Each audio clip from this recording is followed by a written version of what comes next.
आपके जो पार्टी में ब्राह्मण क्यों नहीं है? हाँ? काशीराम जी ने कहा था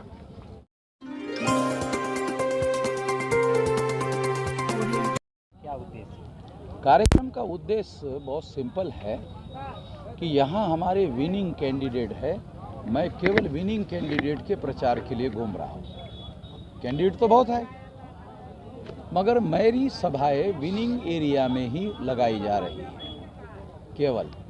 तो वहाँ हम लोग घूम रहे हैं ताकि वहाँ के एरिया में ज़्यादा मजबूती से लोगों का समर्थन किया जाए। प्रत्याशियों के लिए कौन सा मुद्दा है आपकी पार्टी के माध्यम से? प्रत्याशियों के लिए इतनी मुद्दे हैं कि मुद्दों की ये 50 मुद्दे हैं, जिसमें एक तो शिक्षा नीति है जो अलग होगी, जो अभी बनाई सरकार ने।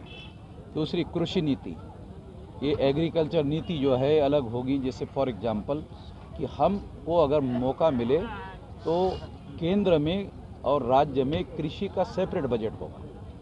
जब तक सेपरेट बजट नहीं होगा तब तक कृषि पर पैसा खर्चा नहीं होगा, डेवलपमेंट नहीं होगा।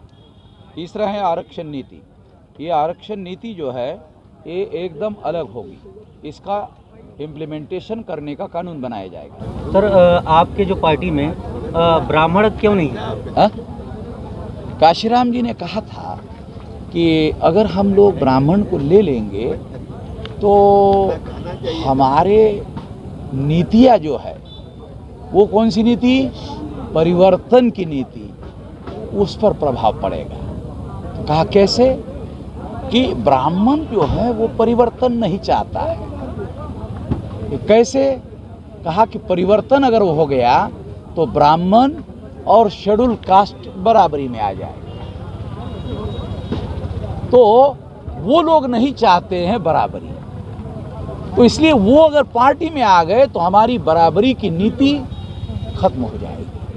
अब मायावती की दुर्दशा जो है ये है। तो मायावती अभी ब्राह्मणों के सम्मेलन लगा रही है और बी फॉर बहुजन खत्म हो गया, बी फॉर ब्राह्मण हो गया। तो अखिलेश यादव भी उसमें, उनकी पार्टी में भी ब्राह्मण हैं। हाँ, तो जब हम गए थे ना उनको मिलने के लिए जी, तब हमको उन्होंने कहा कि बाबू साहब हमको कहाँ वोट देते हैं। तो हमने कहा टिकट देंगे तो देते हैं। तो आगे कहा कि नहीं, जीतने वाला बाबू साहब हो तो देते हैं, नहीं तो हमारी पार्टी को थोड़ी देते हैं। ये उन्होंने हमको कहा। अखिलेश यादव कहा। तो आपसे अखिलेश यादव जी से बात हुई थी? तो ये बताइए, जब पार्टी में ब्राह्मण हैं और फिर उसके बाद वो आप गठबंधन करेंगे, हाँ, तो उनकी नीतियों से आप प्रभावित नहीं होंगे?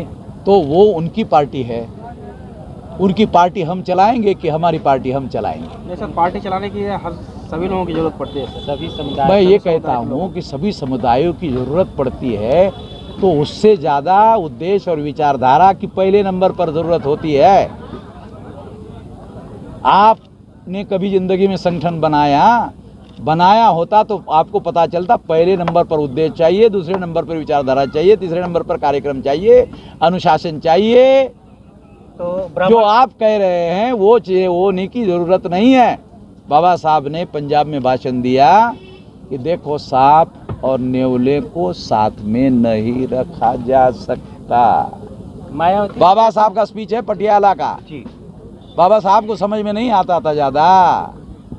मायावती जी कहती हैं कि ब्राह्मण से नहीं समस्या है, ब्राह्मणवाद से समस्या है। वो इसीलिए तो उसकी सारी नीति बदल गई। शेड्यूल कास्ट, शेड्यूल ट्राइब के एट्रोसिटीज एक्ट को कमजोर कर दिया है। काहे कमजोर कर दिया? क्यों कर दिया? नहीं, सर्वजन नाराज हो जाएगा। रिजर्वेशन इन प्रमोशन लागू कर सकती थी, हाई कोर्ट ने कहा सरकार चाहे तो लागू कर सकती है। तो सुनिए क्या कहा मिश्रा जी ने कहा, बहन जी लागू तो कर सकते हैं, सर्वजन नाराज हो जाएगा। और अभी चुनाव है 12 का विधानसभा चुनाव है, तो मेरा समाज नाराज हो जाएगा। मायावती ने कहा शेड्यूल कास्ट, बैकवर्ड क्लास नाराज हो जाएगा, उसका क्या करें?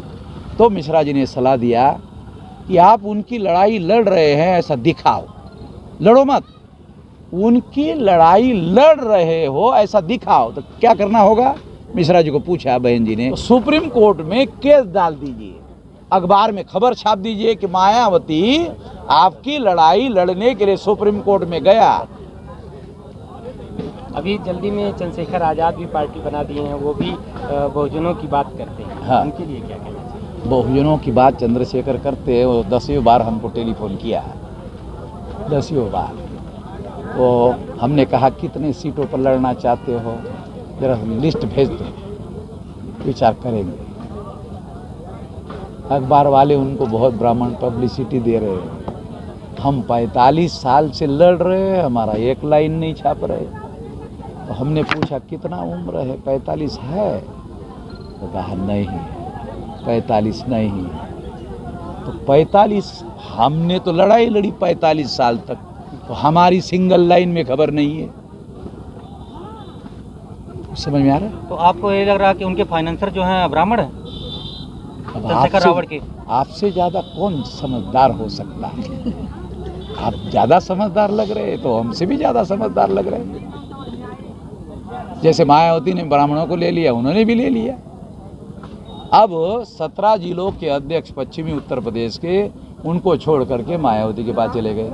एक राष्ट्रीय महासचिव भी मायावती के साथ चले गए हैं। फिर वो बाबा के विरोध में लड़ने का ऐलान किया। हमारे पास दिल्ली में आए, कहा कि हम नरेंद्र मोदी के विरोध में लड़ना चाहते हैं। हमने कहा पूरा समर्थन देंगे। वहाँ गए, वापस आ गए।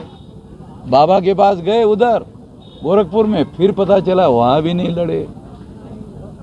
गोरखपुर से सदर सीट लड़ रहे हैं चंद्रशेखर रावण? लड़ रहे हैं जी। हाँ, और तो उसके बाद जो उनकी कल रैली थी, हमें जानकारी नहीं है, हमें जानकारी नहीं है। और हमने उनको कहा था कि हम आपको समर्थन देना चाहते हैं बाबा के विरोध में। एक बार भी टेलीफोन नहीं किए। हम संगठन के साथ समर्थन देना चाहते हैं, प्रचार के लिए